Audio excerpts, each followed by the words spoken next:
Isang mapagpalang gabi sa inyong lahat, mga kasama ko sa paglalakbay sa mundo ng kababalaghan. Muli, ako ang inyong lingkod, si Mr. John. Handang maghatid sa inyo ng isa na namang kwentong magpapatayo ng inyong mga balahibo. Ang istoryang ating tutunghayan ngayon ay tungkol sa isang pangarap. Ang pangarap ng bawat pamilya na magkaroon ng sariling tahanan. Pero paano kung ang tahanang pinapangarap mo ay may tinatagong madilim at malagim na lihim? Paano kung sa bawat gabing paghimbing nyo, may mga matang hindi natutulog at patuloy na nagbamasid? Halina't pakinggan natin ang nakakapanindig balihibong karanasan ni Miguel dito sa Halingaw ng Lagim. Ako si Miguel, isang ordinaryong ama at asawa. Kasama ko ang aking asawa na si Isabel at ang aming kaisa-isang anak, ang 7 taong gulang na si Sophia. Simple lang ang pangarap namin sa buhay, ang magkaroon ng sariling naming bahay.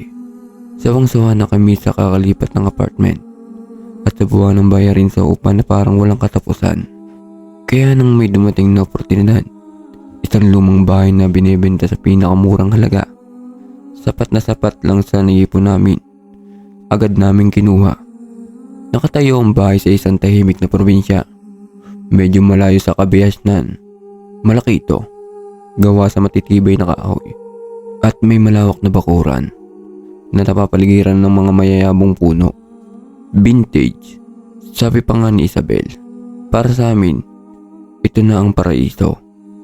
Excited na excited kami, lalo na si Sophia. Sa wakas, magkakaroon na siya ng sariling kwarto at malaking espasyo para maglaro. Hindi namin alam na ang paraisong inaakala namin ay magiging simula pala ng aming pinakamatinding mangungot. Ang unang linggo ay puno ng saya at pag-asa. Abala kami sa paglilinis, pag-aayos ng mga gamit, at pagpaplano kung paano namin pagagandahin ang bago naming tahanan. Normal ang lahat, payapa ang umaga, tahimik ang gabi. Pero nang pumasok ang ikalawang linggo, nagsimula na ang mga bagay na hindi namin maipaliwanag. Nagsimula sa mga maliliit na bagay, mga pangyayaring sa unay iisipin mong guni-guni mo lang o dala lang ng pagod. Isang gabi, habang kumakain kami ng hapunan, biglang kukurap-kurap ang ilaw sa kusina bago tuluyang namatay. Pagkatapos ng ilang segundo, umilaw ulit ito. Luma na siguro ang wiring, sabi ko na lang para hindi matakot si Isabel. Pero nasundan pa yun. May mga pagkakataong may naririnig kaming mga kaluskos mula sa ikalawang palapag. Kahit kaming 3 lang naman ang nasa bahay at kasama ko sila sa sala. Minsan naman, habang nag-iisa ako, may nararamdaman akong malamig na hangin na dumadaan sa bato ko, na para bang may bumubulong pero wala naman akong maintindihan. Isang hapon, nakita ni Isabel na nakabukas ang gripo sa banyo sa taas. Sigurado daw siyang pinatay niya yon. Hindi na lang namin pinansin. Baka nakalimutan lang talaga. Ganon namin laging kinukumbinsi ang aming mga sarili na may lohikal na paliwanag ang lahat. Ang anak namin si Sophia ang unang nakaranas ng matinding kababalaghan. Dati, takot siyang matulog mag-isa. Pero simula nang lumipat kami, lagi na niyang sinasabi na may kalaro siya sa kanyang kwarto. Isang araw, narinig ko siyang tumatawa habang naglalaro. Sinilip ko siya sa kanyang kwarto. Nakatalikod siya, nakaupo sa sahig, at may kausap. Sophia anak, sinong kausap mo? Tanong ko. Humarap siya sa akin na may ngiti sa labi. Si kuya po, papa. Sabi niya. Dito na daw po siya, nakatira dati pa. Kililbutan ako. Wala kaming ibang kasama sa bahay. Walang kuya. Sinubukan kong tanungin pa si Sophia tungkol dito. Pero bigla na lang siyang nag-iba ng topic at nagyayang maglaro sa labas. Simula noon, madalas namin narinig na may kausap si Sophia sa kanyang kwarto. Minsan, sa kalagitnaan ng gabi, magigising kami ni Isabel sa mahinang tawanan na nagmumula sa silid niya, na parang bang may kalaro talaga siya. Ang pinakamatindi ay nangyari isang Sabado ng gabi. Umulan ng malakas sa labas. Biglang nawala ng kuryente. Brownout. Kinapa ko ang emergency light sa drawer at binuksan ito. Nasa sala kaming 3. Si Sophia ay nakatulog na sa sopa. Kami naman ni Isabel ay nagkukwento para libangin ang aming sarili. Sa gitna ng aming pag-uusap, Bigla kaming natahimik. May narinig kami.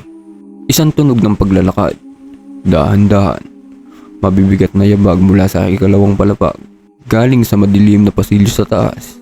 Nagkatingin ng kami ni Isabel. Ang mga mata niya ay nanlaki sa takot. Alam kong pareho kami nang nag-iisip. Hindi si Sophia yon. At tiyak na hindi rin hayop. Miguel, ano yun? Nanginginig na bulong ni Isabel. Shh! Baka guni-guni lang natin. Sabi ko. Kahit ang totoo ay pinagpapawisan na ako ng malamig. Pero hindi ito tumigil. Nagpatuloy ang mga yabag. Papunta-punta. Pabalik-balik. Maya-maya. Sinabayan pa ito ng isang pang tunog. Isang mahinang pag-iyak. Isang pag-iyak ng isang batang lalaki na puno ng lungkot. Hindi na namin kaya. Niyakap ko si Isabel. Magdasal tayo. Sabi ko. Habang nagdadasal kami. Biglang tumigil ang mga yabag at pag-iyak. Napalit na nito ng isang nakakabinging katahimikan. Akala namin tapos na. Pero nagkamali kami. Biglang isang malakas na kalabog ang yumanig sa buong bahay. Nanggaling ito sa taas. Parang may mabigat na bagay na ibinagsak. Pasigaw si Isabel sa takot. Maging si Sophia ay nagising at nagsimulang umiyak. Sa sobrang taranta, hindi ko na alam ang gagawin. Gusto kong umakyat at tignan kung ano yun. Pero napigilan ako ng takot. Niyakap ko na lang ng mahigpit ang aking mag-ina. At sa gitna ng kadiliman, sa gitna ng pananahimik pagkatapos ng malakas na kalabog na iyon, may manarinig kaming isang napakalinaw na bulong. Isang boses na tila nagmula sa tabi mismo ng aming mga tainga. Narinig niyo ba yon? Hindi sila nag-iisa sa bahay. Halos lumabas ang puso ko sa dibdib. Hindi yung boses ng bata. Iyon ay boses ng isang lalaki. Malalim at puno ng galit. Sa isang iglap, parang bumagal ang lahat. Ang tanging ilaw na meron kami ay ang emergency light na nakatutok sa sahig. Dahan-dahan kong itinaas ang ilaw. Itinutok sa madilim na hagdanan paakyat sa ikalawang palapag. Nanginginig ang kamay ko. Unti-unting nagliliwalag ang paanan ng hagdanan. Walang tao. Itinaas ko pa. Gitna ng hagdan. Wala pa rin. Hanggang may tutok ko ang ilaw sa bakunan ng pasilyo sa itaas. At doon, nakita namin siya. Isang figura. Nakatayo. Isang anino na mas maitim pa kaysa sa kadiliman ng gabi. Matangkad ito. At balingkinita ng katawan. Hindi namin maaninag ang kanyang muka. Pero ramdam namin ang mga mata niyang nakatitig sa amin. Nakatayo lang ito doon. Hindi gumagalaw. Parang isang estapa mula sa impyerno. Hindi kami makasigaw. Hindi kami makagalaw. Tila ba ninakaw ng aming nakikita ang lahat ng lakas sa aming katawan. Si Sophia, na kanino'y umiiyak, ay biglang tumihimik at itinago ang mukha sa dibdib ng kanyang ina. Naramdaman ko ang pagigpit ng hawak ni Isabel sa braso ko. Miguel, sino? Sino yan? Hirap niyang sabi. Hindi ko alam ang isasagot. Ang alam ko lang, kailangan namin makalis sa lugar na yon. Ang pangarap naming tahanan na isa palang pugad ng kasamaan. Dahan-dahan nagsimulang gumalaw ang figura. Makbang ito pababa ng hagdan. Isang baitang, dalawang baitang. Bawat takbang niya ay mabagal. Na parabang ninanamnam niya ang takot na pinadarama sa amin. Kasabay ng kanyang pagbaba ay ang malamig na hangin. Isang kakaibang lamig na tumatagos hanggang sa aming mga buto. Doon ako natauhan. Takbo! Sigaw ko. Binuot ko si Sophia. Hinila ko si Isabel. Kumaripas kami ng takbo palabas ng bahay. Wala kaming pakialam sa malakas na ulan. Wala kaming pakialam sa mga gamit na naiwan. Ang tanging nasa isip namin ay ang makalayo sa aninong iyon. Sa bahay na iyon. Habang tumatakbo kami palayo sa kalsada, hindi ko na napigilang lumingon sa bintana ng ikalawang palapag sa kwarto ni Sophia. Nakita ko ang anino. Nakatayo ito doon. Nakatingin sa amin na parabang sinasabing, kahit saan kayo magpunta, hindi na kayo makakatakas. Hindi na kami bumalik. Kinabukasan, kinausap namin ang barangay at doon namin nalaman ang buong kwento. Ang bahay pala ay pag-aari ng isang pamilya noon.